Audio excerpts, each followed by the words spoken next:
Hello everyone! Welcome back to my channel.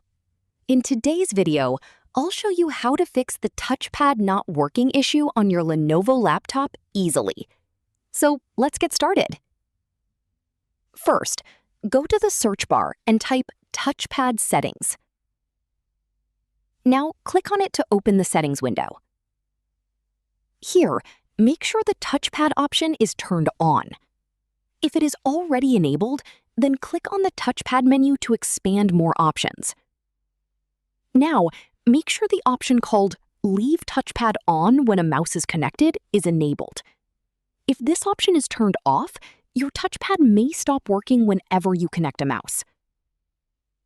If the problem is still not fixed, then let's move to the next method. Close the settings window. Now, right-click on the Start button and click on Device Manager. In Device Manager, expand the section called Mice and Other Pointing Devices. Here, you should see your touchpad driver. If you don't see it there, then expand Human Interface Devices. Now, find your touchpad driver, right-click on it, and select Uninstall Device. A confirmation box will appear. Click on Uninstall again.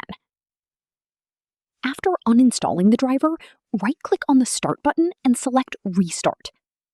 Once your Lenovo laptop restarts, Windows will automatically reinstall the touchpad driver and your touchpad should start working again. That's it for today's video. If this tutorial helped you, make sure to like the video and subscribe to the channel for more Lenovo laptop tutorials and easy tech guides.